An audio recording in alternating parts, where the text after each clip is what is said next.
Welcome back, everybody, to the Red Dwarf Rewatch, presented by the Not Funny Guys. I am your host, Dr. John, and we are at Series 6. We have made it to Series 6 of Red Dwarf. And so we are now going to dive in with Episode 1 of Series 6, Psirens. This one was directed by Andy Emony, I believe, written by Rob Grant and Doug Naylor, released on the 7th of October, 1993. Now, a little bit of background information before we get into this. This was a bit of a rush series. In fact, the BBC wanted the episodes completed as soon as possible. Apparently, they had originally, Grant Naylor and Rob Grant had originally hoped to both write and direct, but this is why Andy Emony was brought on board, because they couldn't do both. The writers decided to change the series, as you're about to see. The Red Dwarf itself was written out, thus removing Hattie Hayridge as Holly, and the series takes place entirely on Starbug. And during the series, Rimmer also is going to get his hard light drive, where he'll be able to touch things, which effectively gives him, I guess, a physical presence. And the story arc was introduced and followed throughout the episodes leading up to the series cliffhanger. So this is going to be kind of a less standalone episodic and more of a moving element one. Let's get into a summary, though. 200 years after investigating the SSS Esperanto, the crew are awake from suspended animation aboard Starbug. With amnesia, primarily Lister, find that their mothership, the Red Dwarf, is missing, obviously, and they've been chasing it ever since. They find the faint vapor trail and are very close to catching up to it, and they find a shortcut through an asteroid field, where they find a lot of crashed, lost, derelict ships. These ships were attacked by Psirens. They find this out through the Black Boss, these genetically engineered creatures with telepathy that basically eat you and suck out your brains. So, yikes. Now, let's break this episode down a bit. So, as I said before, we open on Starbug, no Red Dwarf for this series. Like we said earlier, this one gets kind of a rush series. We're flying past the sun. We find Lister's bed being lowered. He's coming out of the hibernation or whatever it is. Hair and nails are crazy. They're growing out. He tries to scratch himself with one of his nails. It looks ridiculous. And also his toenails have grown immensely. He ends up using a pencil sharpener to work on his nails, and he has very little memory of who he was. Cut to Crichton. He's been filling the trash compactor. This is foreshadowing. Turns the trash into a little cube. He then ejects in space, where he finds that Lister is awake. Apparently, he tried to wake him 3 months earlier, but he really insisted on 3 months more. He's welcomed him back, lets him know, he's been out for 200 years. He's prepared his breakfast, which is the usual Lister disgusting breakfast. But since he still has amnesia, he is literally revolted by his own food selection, which is hilarious. He basically talks about how he basically starts to conceptualize himself as the rest of us has conceptualized him this whole time. All his inhibitions are gone. He literally sees himself with the slime ball he is. He gets shown a picture of Kachansky, trying to bring his memory back, gives him his guitar. He can't play, and Kay says, wow, Kaiten says, that's amazing. Sounds just like you. He then de-thaws Rimmer's light projector, and at one point, Lister thinks that Rimmer is his best mate, and Crichton calls him sick for that statement. They reboot Rimmer, and now this is actually quite fun. They go through a bunch of possible physical forms, which are quite funny. They load up his personality, this massive amount of arrogance, this minute finger size of charisma, and a massive overlapping neuroses. And then they bring him back full on. They're now all back together at the table, back to themselves. Lister is eating his disgusting food. He's also talking about how he's a diva on the guitar before the cat subtly threatens him. And he says, yes, I need to go and put a spacesuit on and do it in space. Rimmer does a debrief. Basically, they've lost Red Dwarf. He blames Lister for parking it around some blue planetoid. And he's like, well, all of them are blue-green planetoids. Crichton fully believes that it's been stolen. And now, after 200 years, they basically caught up to it. And they plan to take a shortcut to catch up through an asteroid field. Rimmer immediately jumps in with Space Corps Directive 742, which Crichton goes, no officer should be showing up to duty wearing a ginger toupee. Hilariously. Rimmer, though, 743, and apparently there's no transversing a asteroid field without deflectors, which Starbug does not have. But the problem is they're low on resources. Apparently they're down to their last 200-something Pompadoms. Really important stuff. Also, Rimmer's on backup battery power too. So Cat is going to pilot his nose, make him a prime for this. He even lists when Rimmer continues to play him, he lists a cat proverb to him about it's better to live one day as a lion than a lifeline as a worm. So they're navigating the field. Cat uses his smelling to help them navigate. At one point, they have a giant meteor coming at them, and they shoot junk through the disposal unit that Lister and Crichton rigged up again. And they put nitroglycerin in the bottle, and the bomb destroys the asteroid. They move on. And now they escape it, and they move further, where they start running into like a graveyard of ships. A ship graveyard, you might call it. They launch Scouter. They find what's been going on. They locate the black box. And they locate a bunch of dead humans. One of them has this written on the scroll with their intestines and blood, Psirens. Apparently they may have used their kidney as a period. Maybe just fell out.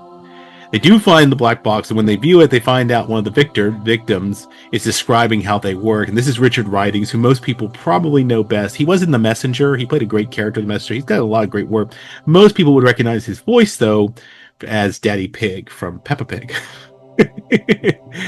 And we quickly find out because we see the ugly creatures, and he's obviously not seeing them as they are, but he knows they want to suck out his brains. And he's like, "Oh, you're so beautiful," and that's what they do. It's really gross. Blood splatters on the recording, and at this point, Rimmer faints. The entire belt is swarming with these telepathic monsters, looking to feast. Lister quotes the Odyssey, but he gets, I think, something wrong, and Crichton has to correct him and says Greek, and he's like, "I don't care." Apparently, they strip the ships of whatever they need, and they suck out the brains of the crew. So they're determined they're going to push through, and that they will be tested, but they can handle it. All of a sudden, an incoming message arrives. A bunch of beautiful women needing men to repopulate, and immediately the cat falls for it. He goes in the cockpit to make a course, comes back in, he realizes they're Psirens, and they're all shaking their heads at him. Different levels of sophistication are being deployed for different members of the crew. Lister then gets a message from a ship with a woman captain. They're fighting for survival. She gets killed. We see Kachansky all of a sudden. And that's an amazing little turn. Interestingly enough, this Kachansky is the same Kachansky from the original series. I think we saw her in seasons 1 mainly. Yeah, still the same actress. They brought her back for this part. She will not be it when we re-encounter, but we will. And apparently Kachansky then contacts Lister, and they talk, and they took his sperm after he went into cryo, and she has 2 boys. They have 2 boys, Jim and Bexley, who she calls on to come to her so that she can kill them all before they're taken. And of course, Lister is about to do the exact same thing as Cat, and he finally gets called off. That was really convincing. And this is where they realize that basically everything has a sort of level of threat, a component to attract each individual person. Now a flaming meteoroid is coming at them. Too big for destroying, like they did with the last one. Cat can't smell it. Doesn't appear on the radars. Crichton is convinced that it's an illusion. He happens to be right. He and Lister leave the bridge. Cat's still piloting. Rimmer, another one comes on. And this time, Cat can't smell it, and it doesn't appear on the radar, but it's real. That time, they throw the illusion. And they're hit, and they crash on an asteroid. They are mostly intact, but the front landing gear has to be kind of blasted out. Lister goes out to deal with this. He runs into a siren after he's done, and is apparently appearing to him this time as Pete Transter's sister, a gorgeous blonde in black leather. Apparently an old lust object of him. He knows the siren, but he literally is about to give in. In fact, it asks him how long it's been since he made love to a woman, and it's been 3 million years. He starts to kiss her. We start to see the real version of it. It's really gross. Sloppy. Crichton apparently shows up and appears to kill it. He then calls Lister Dave. It's another siren, and Lister kills it, this one. Okay, so he then we see him getting to the airlock. They're trying to get out of there after Rimmer yells at him to get back to the ship. One comes in, and then all of a sudden they let one in, and then all of a sudden there's another one, and they're like, we can't risk it, so we have to let both in and take off. Then the crew is around interrogating them. They're absolutely identical, both right-handed. They've been doing these simple tests. They both trim their toenails with their teeth. They challenge for a card contest, and one of them is a diva, and they try to kill that. They basically appear to kill that one, but it's not dead. It's crawled off. Apparently, it read Lister's mind and assumed where he thinks he's a diva when everybody on the ship knows he can't play. Crichton and Rimmer are going to go after it. Lister and Cat go back into the pilot's ship itself. Rimmer, of course, chickens out, and Crichton goes alone. he does find it. He basically says, you can't seduce me. Then all of a sudden it becomes his creator, Dr. Mamet. That is his creator's name. So it appears to him as Dr. Mamet and then proceeds to start ordering him around. He can't actually resist her. He can't harm her. He is absolutely defenseless of powers. She actually orders him to get into the waste compactor machine and to push the button to allow it to crush him while she basically plans to go feast on the others. Lister and the others arrive.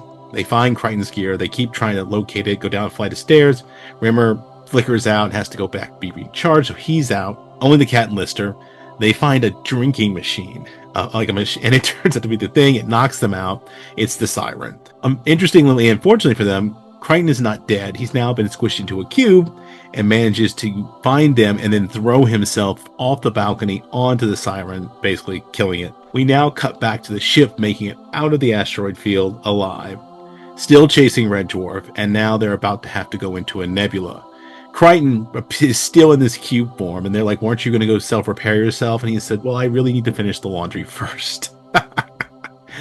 All right, well, where we go. It's going to be a crazy ride. And then, like I said earlier, this series is very much a continuation where we're doing less episodic episodes and more of an actual story arc. But next time, we'll continue this with Legion. Now, in the meantime, please like, share, comment, write to us. It's in the description, but it's also in the ticker below. You can write us at notfunnyguys.offthereels@gmail.com. Please write us about this show, things you want to see, ideas for potential things I can do next, because we're going to be covering television shows here on the YouTube channel, so I'm looking for some advice. I got about 3 or 4 things I'm kind of juggling. I don't know which order I want to do them in first.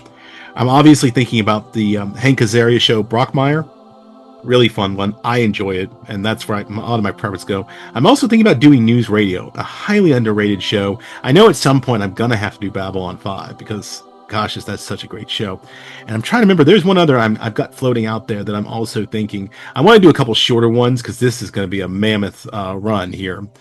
Not too much. Thank goodness these series only have 6 to 8 episodes. So, yay. All right, but like, speaking of the meantime and things that you can write us about, you can also come over and see some of our other things offered by the Not Funny Guys. We have our main podcast, Not Funny Guys Present Off the Reels. We just got done with all the Star Wars films, and now we are doing a small Scorsese run where we are starting off with The Wolf of Wall Street. That will be coming out next week, so keep an eye out for that one. And then I don't remember what we're doing, but we've got 2 more after that before we move on to whatever Eric is having us watch next. If that is not your cup of tea, we have 2 other podcasts. We of course have our Casey and Eric and their podcast, which is Wrestling with the Horror of It All. And you can find that. And what do? They talk about wrestling, mainly WWE, and horror films. And now that October's wrapped up, we'll see what they keep doing. I find it's a nice way to see Casey being a sadist and Eric having to be a masochist as they go through these things, because horror movies really aren't his thing, but I feel like Casey's on a mission to convert him. And if that's not your flavor, we also have the Not Funny Guys present Thinking About Thinking, where myself and our Not Funny gal, Dr. Kristen, talk about academic stuff, AI, ideas, the internet, all kinds of stuff.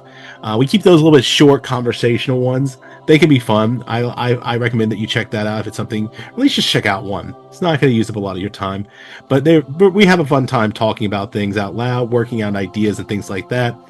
So you can come check that out as well. But again, like, subscribe, share, check the description for all the ways to reach us and contact us in terms of our socials. And in the meantime, keep it not funny. Don't be a smeghead, and I'll see you next time.